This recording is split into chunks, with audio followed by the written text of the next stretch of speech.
my dear students, welcome back to a new video of my YouTube channel SL Classes. Today our topic of discussion is first chapter of our second year syllabus, that is electric charges and fields. I have already uploaded 2 lectures from our first year chapter kinematics, one lecture for beginners which includes some basic level of questions, and the other lecture for expert students which contains some advanced level of questions. In the same way, I am uploading 2 lectures from electric charges and fields. In this first lecture, I will include some basic level of questions from this chapter. What is charge? What is the force between charges? What is the idea of electric field? And we will study electric dipole, Gauss's theorem, flux. All these topics are discussed in this chapter, and I think you know all basic ideas and theory part of this chapter. You just try to listen the concept behind each question, because the subject physics is a concept based subject. No, you know it. We cannot by heart or we cannot mark a question directly. We have to understand what is the concept behind each question. How can we solve that question using equations and using concepts of that particular idea? So when I explain each question, I will explain in detail about the concepts, and I hope you will try to understand that concepts. Okay, so I will show you questions one by one. You can see the question on the screen first. You just listen to the question first, then I will explain the answer in detail. So we are going to our first question. Please listen. First question: a charge capital Q is placed at each of the opposite corners of a square. A charge small letter q is placed at each of the other 2 corners.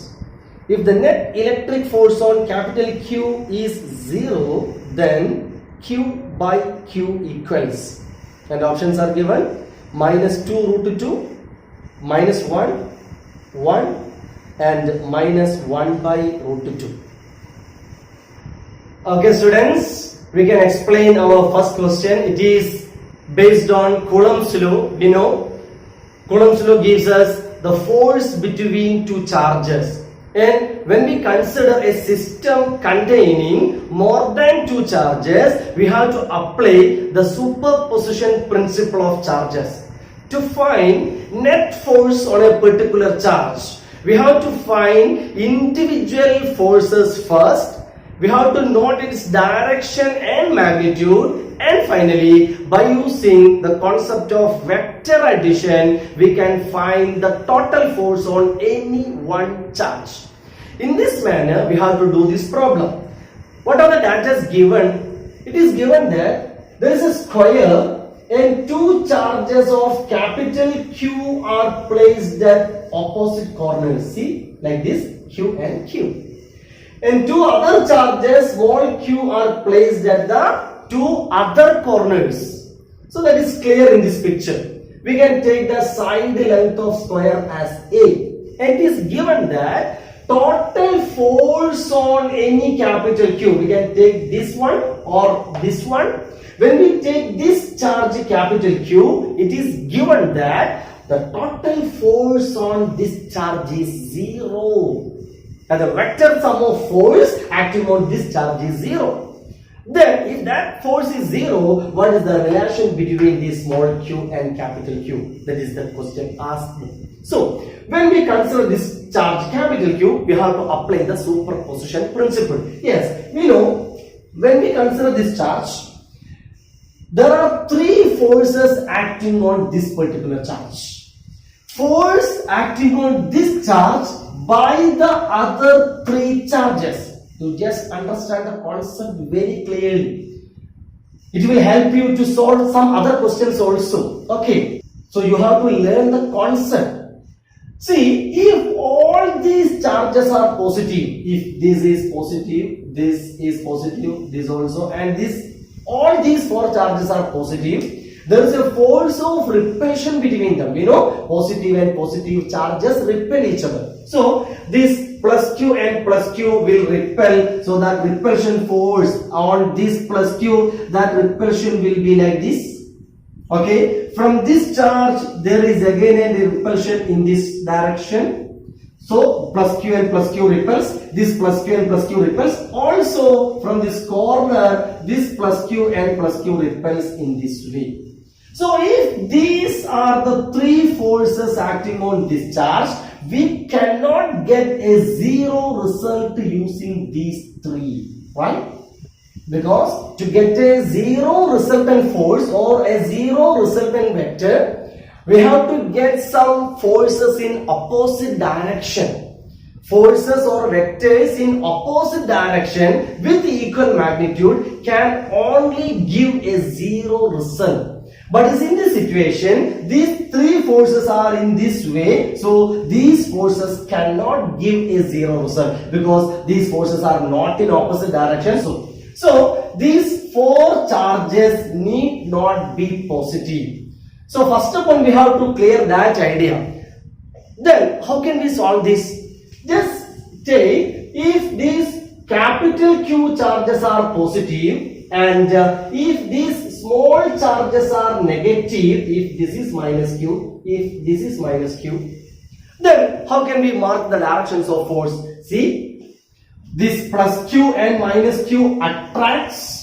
There is a force of attraction. So this force will be in this direction. That is the force F1. Okay. What happens to the force between minus Q and plus Q? This minus Q will attract this plus Q. So this force will be again in this direction. We can take it as F2. And this plus Q and plus Q repels. This is taken as F3. Now, there is a situation to get a zero resultant force. How? Because the result of F1 and F2, see, F1 is in this way, F2 is in this way. So, the result of F1 and F2 should be in this direction according to parallelogram law.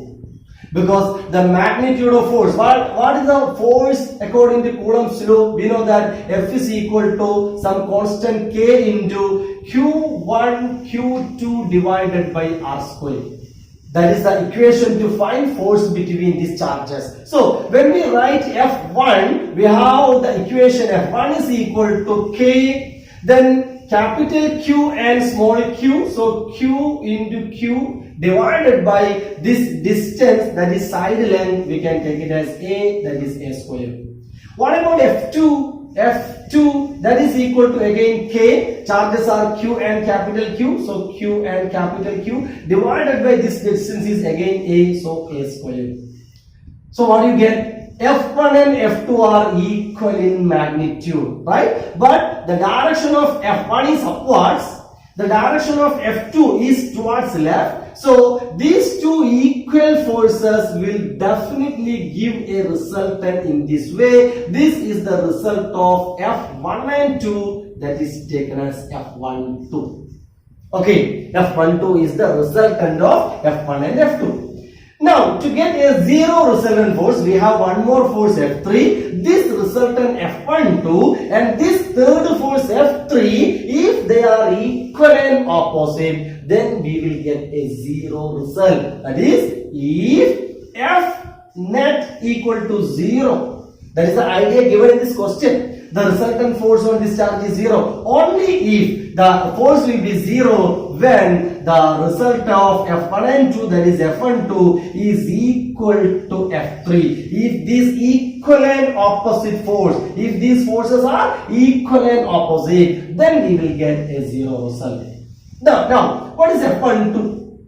That is the result of F1 and F2. That is called F12.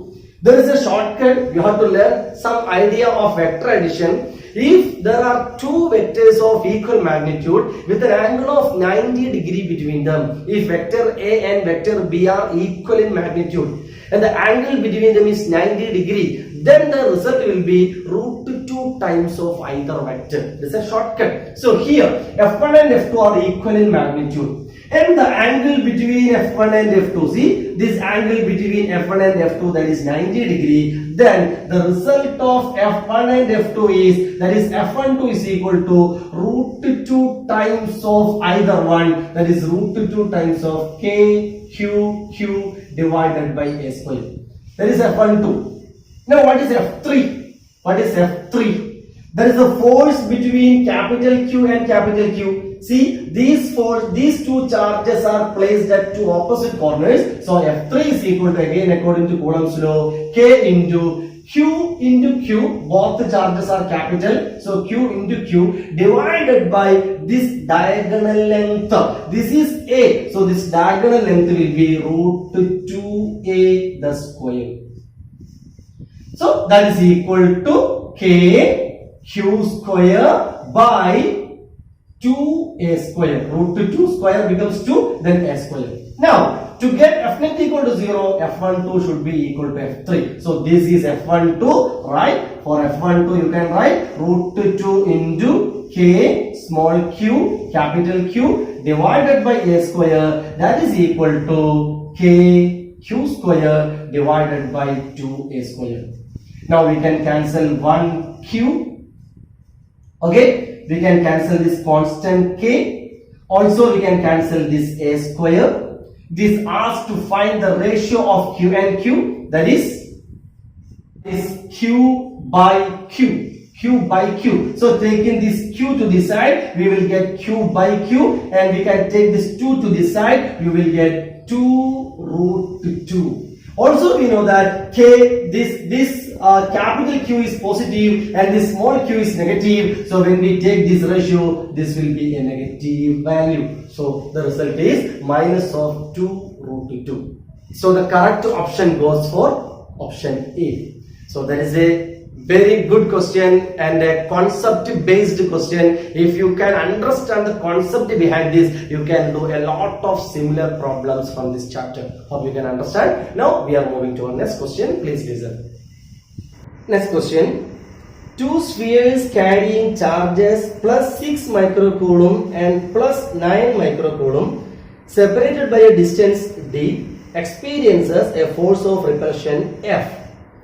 When a charge of minus 3 microcoulomb is given to both the sphere and kept at the same distance as before, the new force of repulsion is, and options are given, 3F, F by 9, F by 3.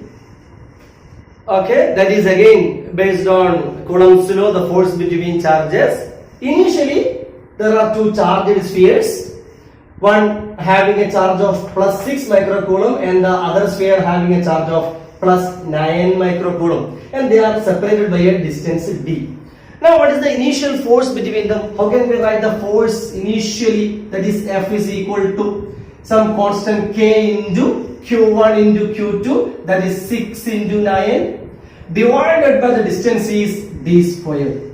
That is equal to K into, we know 6 into 9, that is 54 divided by d square. That is the initial force. Okay. Now, in the question, it is given that a charge of minus 3 microcoulomb is added to both of these charges. We know charge is additive in nature. So when a charge of minus 3, this charge is added with the minus 3 microcoulomb. This is also added with the minus 3 microcoulomb. So what is the new charge? Plus 6 minus 3. So this becomes 3 or plus 3. Plus 9 minus 3. This becomes plus 6. Now the two charges or two spheres are having new charges. This sphere has a charge of plus 3 and for the second sphere charge is plus 6. Now what is the new force? We can take it as F dash. Only charge is changed, no other changes. So we can take the constant K as K itself. Now what are the new charges? Earlier it was 6 and 9. Now it is 3 and 6. So 3 into 6 divided by, there is no change in distance, so it is again d square. So we can write this is K into 3 into 6, that is 18 divided by D square. Now, how can we compare the initial force and the new force? So, what is F dash by F? Just take the ratio. When we divide this F dash and F, right side is K and K, that cancelled, D square and D square get cancelled. Now, the remaining terms are 18 by 54. Cancelling 18 and 54, we will get 1 by 3. So, F dash by F equal to 1 by 3 or F dash is equal to F by 3. That is the solution for that question. That question is comparatively an easy question. How you can understand? Okay. Now, we will do our next question. Please listen. Next question. ABC is an equilateral triangle. Charges plus Q are placed at each corner. The electric intensity at O will be, and options are given: 1 by 4 pi epsilon 0 Q by R square, 1 by 4 pi epsilon 0 Q by R, 0, and 1 by 4 pi epsilon 0 3 Q by R square. Okay, the third question is from the topic electric field. Again, you know about field. It is a vector, electric field intensity. Okay, here 3 charges are placed at the 3 vertices of a triangle which is equilateral. All sides are equal. And this is the point O, that is centroid. And the question is, what is the total electric field here? Okay, this is again based on the superposition of electric field. If we have only one charge, we know the equation for electric field is E is equal to 1 by 4 pi epsilon 0, that is a constant K, into Q by R square. That is the electric field intensity due to a point charge. If we take a charge Q, then the electric field intensity at a distance of R from that charge, that electric field is given by this equation 1 by 4 pi epsilon 0 Q by R square. Here there are 3 charges and we have to find the total electric field here. So at this point there is an electric field due to this plus Q, so the charge is plus Q and the distance will be in this distance. We can take it as R.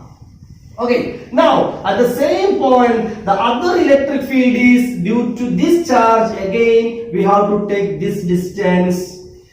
If this is R, this will be also R. Okay, the distance from one vertex to centroid, that is same for all vertex. Okay, now there is one more electric field due to this plus Q, so that field, to find that field we have to take this distance R.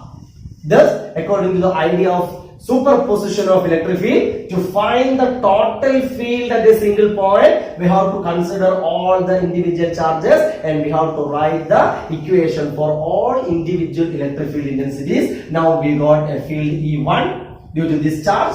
We got another electric field with the same value because charge is same, distance is same, and the third electric field E3, that is again equal. Now we got 3 electric field intensities. Now what is the total electric field here? If you don't have the concept of vector addition, what you will do, you will just add these 3 to find total electric field. This value plus this value plus this value. No, this is wrong because this electric field is a vector. This is vector E1, vector E2 and vector E3. So by finding the direction and by finding the angle between vectors, we have to do the vector addition of these electric field intensities to find the total electric field. Otherwise, you cannot get the correct answer. You cannot add these 3 values directly.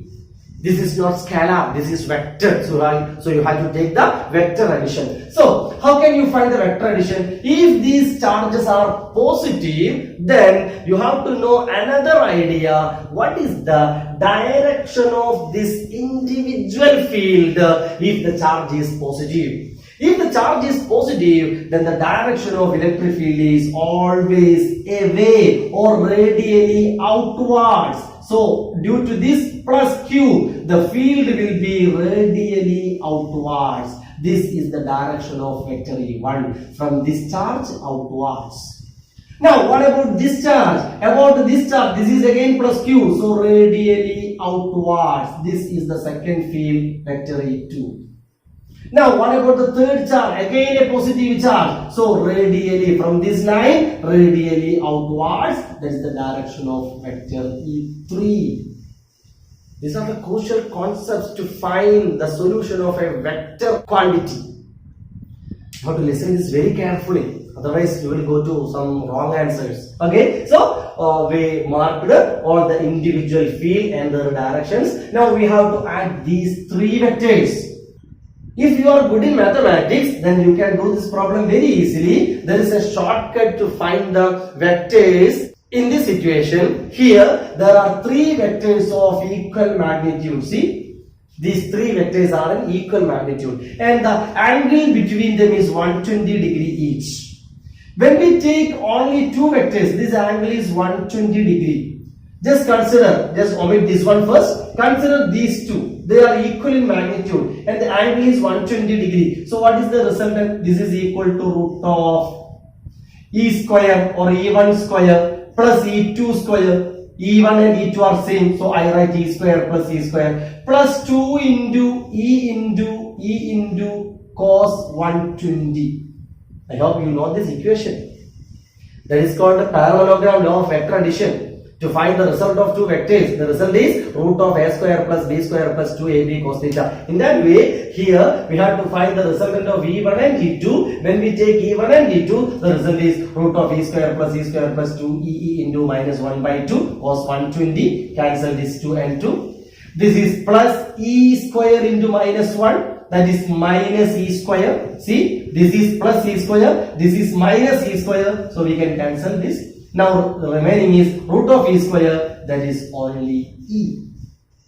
So that is a shortcut idea. That is, if two vectors have equal magnitude with an angle of 120 degree in between them, if the vectors are e and e, the result is again the same value e. Keep that shortcut in your mind. It will help you in some other situations also. So we got the result of these two. Now what is the direction of this result? The direction, if these two vectors are in this way and their magnitude are equal according to parallelogram law, the resultant direction will be in this way. That result is E. Now we have to find the result of this value and the third one. These are again in equal and opposite manner. Okay, these two vectors are equal. This is again E, this is E, this is E. All are equal in magnitude. The result of these two vectors are E, and this result and the third vector are again equal but opposite direction. Therefore, our final result will be 0. Two equal and opposite vectors clearly give a 0 result. So that is the idea behind this question. Again, I explained the concept behind this question very clearly. Hope you can understand. Try to learn the concept, then physics will be very easy for you. Okay. Now we are moving to our next question. Next question. A molecule with a dipole moment P is placed in an electric field of strength E. Initially, the dipole is aligned parallel to the field. If the dipole is to be rotated to be anti-parallel to the field, the work required to be done by an external agency is, and the options are given: minus 2PE, minus PE, PE and 2PE. Okay, that is a direct question. If you know the equation to find work done to rotate a dipole, that idea comes under torque acting on a dipole. There are some equations. One is torque, tau equal to PE sin theta, and the other equation is here. Work done to rotate a dipole is given by W is equal to PE into cos theta 1 minus cos theta 2. Here P is the dipole moment, E is the external electric field in which the dipole is placed. Theta 1, it is the initial angle made by the dipole with electric field, and theta 2 is the final angle. All data are directly given in the question. If you know that values, here PE into cos, initially it is given the dipole is aligned parallel. When dipole is aligned parallel to the electric field, we can take the angle as 0. So initially the angle is 0 minus, now it is aligned anti-parallel. When parallel, from parallel to anti-parallel, that means it is rotated through 180 degree. So the final angle will be 180. So cos 180. So this is equal to PE into what is cos 0? That is 1 minus what is cos 180? That is minus 1. Here already a minus in the equation and this cos 180 becomes minus 1. So 1 minus minus 1 becomes 1 plus 1, that is 2 into PE. So answer will be 2 PE. So if you know that correct equation to find this problem, you can do that very simply. Okay. Now we will go to one more question. Please listen. Question is, the inward and outward electric flux for a closed surface in units of Newton meter square per coulomb are respectively 8 into 10 raised to 3 and 4 into 10 raised to 3. Then the total charge inside the surface is, where epsilon 0 equal to permittivity constant, and given options 4 into 10 raised to 3 coulomb, minus 4 into 10 raised to 3 coulomb, minus 4 into 10 raised to 3 by epsilon coulomb, and minus 4 into 10 raised to 3 into epsilon 0 coulomb. Okay, so that question is based on Gauss's law. In that chapter, there is a law which connects the flux and charge.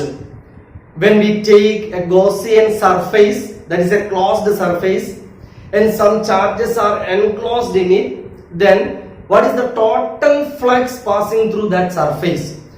The relation between flux and charge inside a Gaussian surface are given by the equation that is called Gauss law. The total flux equal to 1 by epsilon 0 times the charge enclosed. This was the equation of Gauss's law.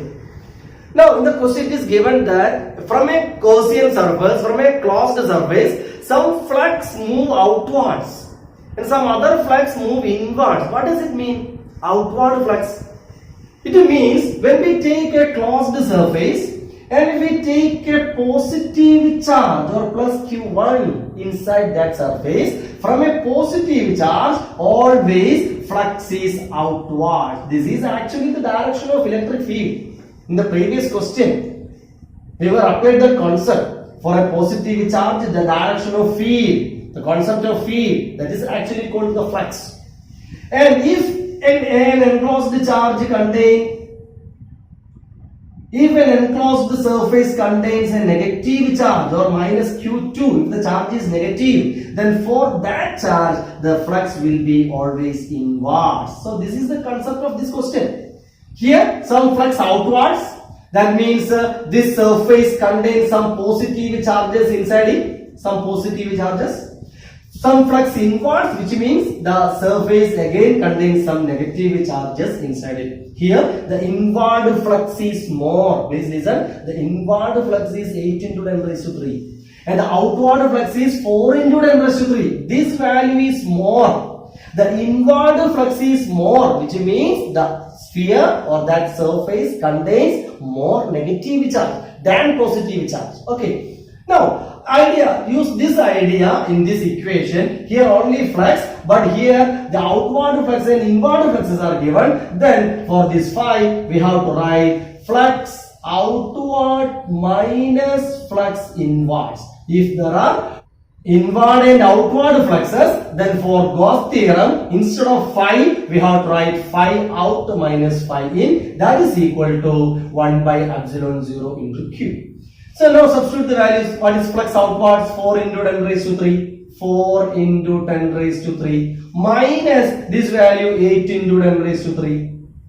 8 into 10 raised to 3. That is equal to 1 by epsilon 0 into q. We need to find this q. So what is q is equal to this value into this epsilon 0. We have to take this denominator to this side. 4 into 10 raised to 3 minus 8 into 10 raised to 3. That is minus 4 into 10 raised to 3 into, take this epsilon 0. So epsilon 0 coulomb. That is the answer. So if you know the concept of Gauss theorem and the concept of flux, the outward flux, inward flux, you can do this problem very easily. So this is again a typical question. Lots of questions are usually asked from this topic. Okay, I again request you to follow the concept behind each problem. You cannot mug a question. You just try to follow the concept. Now we stop our video here. See you again in the next video. Okay, bye bye.